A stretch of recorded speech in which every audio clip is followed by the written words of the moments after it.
inti kasusnya adalah bahwa si anak ibu ini kebetulan D4 pendidikan kapal. Jadi memang profesinya begitu. Lulusan Universitas D4 bidang mesin ya. Okay. Dia melamar ke suatu agen, dia melamar resmi ke suatu agen dan akhirnya diterima.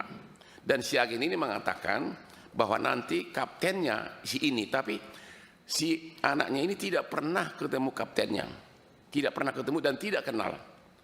Barulah berangkatlah mereka karena katanya kan ini kan kapal ini di Thailand. Berangkatlah si Fandi ini ke rumah si kapten tanggal 1 Mei. Itulah pertama kali dia kenal sama kapten, diantar oleh ibu ini. Ya, di depan rumah dada-dadaan berangkat ke Thailand, dan karena kapalnya katanya belum siap, 10 hari penuh diinapkan di hotel. Mulailah kapalnya itu, mereka memasuki kapal tanggal 14. Menurut kontrak harusnya kapalnya North Star namanya. Tahu-tahu dibawa speedboat, dibawa ke kapal Sea Dragon. Ya. Jadi dari lamaran sama kapalnya berbeda, ya. Baru mereka berangkat, dibawalah si Fandi ini ke tengah laut, naiklah ke kapal ini, kemudian mutar. 3 hari kemudian, yaitu tanggal 18 Mei, datanglah kapal nelayan, ya, kapal nelayan yang membongkar 67 kardus. Karena memang orang tidak banyak, oleh si kapten diperintahkan semua awak kapal untuk estafet memasukkan. Dan si anak ibu ini bolak-balik nanya, ini apa? Dan itu diakui oleh si kapten. Kebetulan kaptennya juga orang Batak, marga Sirait, wakil kaptennya juga orang Batak, marga Tambunan. Si kapten ini ngaku bahwa itu adalah uang dan emas. Itu pengakuannya. Ya. Ini kapal harusnya berangkat dari Thailand menuju Filipina. Tapi lewat dari perairan Indonesia di Tanjung Karimun, ketangkap sama BNN sama bea cukai. Disitulah duka cita itu mulai. Dan di persidangan si kapten juga mengakui bahwa memang si anak ini nanya berkali-kali, ini apa isinya. Oke. Dan yang menjadi masalah adalah kok bisa dituntut hukuman mati karena tidak ada bukti sama sekali bahwa dia tahu isinya itu. Dia baru melamar, baru 3 hari naik kapal sebagai pengangguran masuk kerja. Yang menjadi pertanyaan adalah, ini yang perlu mungkin nanti ditanyakan Komisi 3 kepada penyidiknya dan jaksanya.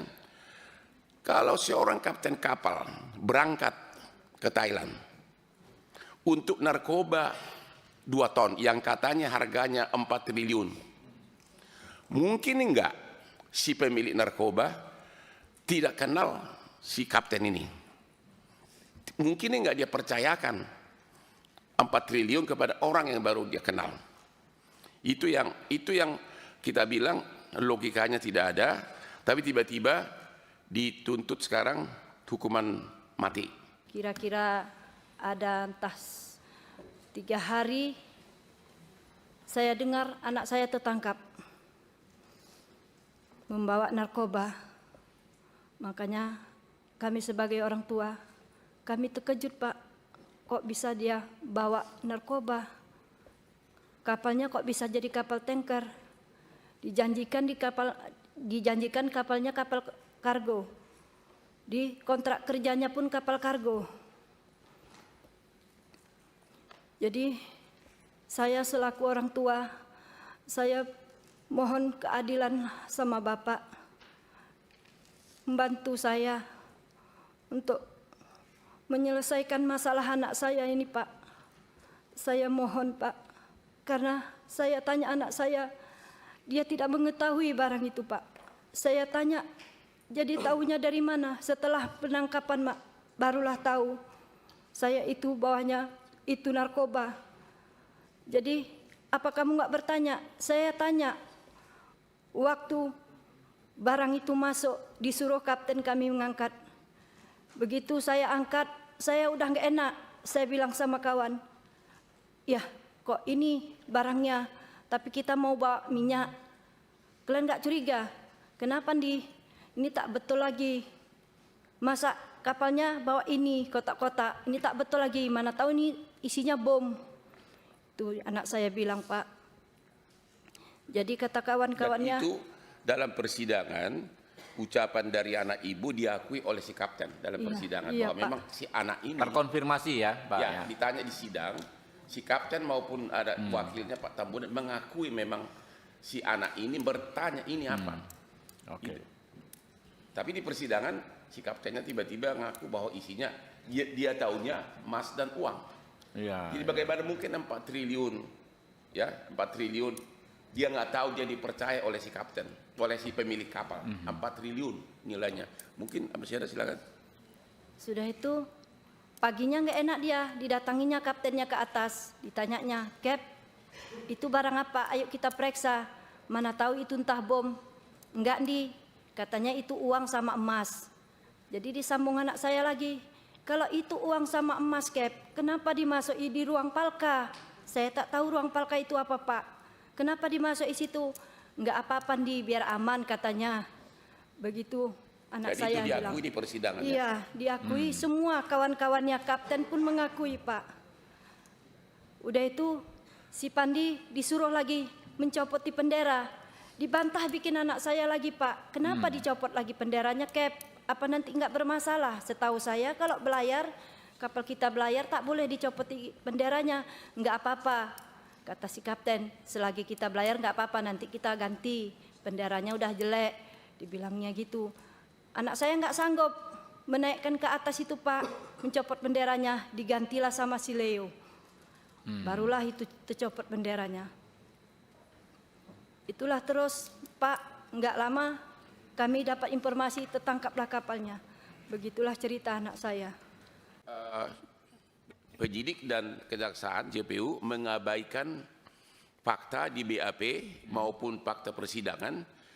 Satu, ini orang baru 3 hari kerja dan dia masuk melalui agen. Ya. 2, bahwa si kapten ini narkoba harganya hampir 4 triliun. Kalau sampai didatangkan oleh pemiliknya dari Indonesia, ya berarti si pemilik narkoba itu sudah ada kerjasama dengan si kapten ini. Karena 4 triliun nggak mungkin dong didatangkan untuk 4 triliun orang yang tidak kenal. Yang ketiga, bahwa sesuai dengan 2 minimum alat bukti tidak ada, diakui di persidangan bahwa memang si Pandi ini bolak-balik nanya. Kira-kira begitu. Jadi kami mohon juga agar penyidik dan JPU-nya ya dipanggil di Komisi 3 untuk melindungi rakyat yang susah ini, Pak Ketua. Untuk kasusnya Pandi ini, dari semua fakta yang kita ketahui ini, semua berlawanan dengan tuntutan yang ada di pengadilan saat ini. Kecuali satu, BAP waktu dia diperiksa didampingi oleh pengacara yang disediakan oleh penyidik. Yang di situ diduga, dinyatakan dia terlibat. Terlibatnya kita tidak tahu di sini karena kita tahu BAP-nya seperti apa ya. Persekongkolannya, permufakatannya di situ. Hanya itu yang menegaskan dia terlibat dalam konteks penjualan atau pengadaan atau penerimaan narkotika itu. Ini juga perlu diuji kembali. Apakah memang BAP yang dibuat itu, yang ditandatangani oleh saudara Pandi itu memang real pengakuannya atau ada tuntunan tertentu dari pihak tertentu yang kamu terima saja, kamu tanda tangan saja. Ini juga kita tidak tahu seperti apa isinya, mungkin perlu pendalaman lagi. Tapi dari kisah seluruhnya, yang bersangkutan patut diduga menurut kita ini ya, menurut kita dari fakta yang kita dapatkan dari berbagai macam informasi, termasuk fakta persidangan dari Pak Hotman ini. Ya, saudara Pandi sebenarnya belum layak untuk dikatakan dia adalah sebagai terdakwa atau pelaku di situ. Ya, kecuali dia yang kuat sekali untuk membuktikannya di samping BAP tersebut. Ya, Ya, silakan. Nomor 4 itu kan memanggil Kejaksaan Negeri. Kalau berkenan itu penyidik BNN juga ikut dipanggil. Oh, BNN. Ya. penyidik BNN. BNN setempat aja, atau BNN ya? Iya. BNN. Itu penyidik di BNN ya. Ya, penyidik BNN ya. Penyidik Ini kan BNN yang nangani ya. Coba, Mbak. Dipastiin ya, bukan polisi ya kalau yang di ini ya, bukan polisi ya, bukan BNN ya. Penyidik BNN itu. Penyidik terkait aja, penyidik terkait. Ya, coba. BNN, penyidik BNN. Terkait lah gitu aja deh, ya. Perkara tersebut. Untung ada Prof. Tandra. Kalau enggak udah kita ketok tadi. Aduh, memang. Ini kita semua juniornya Bang Hotman ini kita, advokat-advokat yang di sini juniornya Bang Hotman.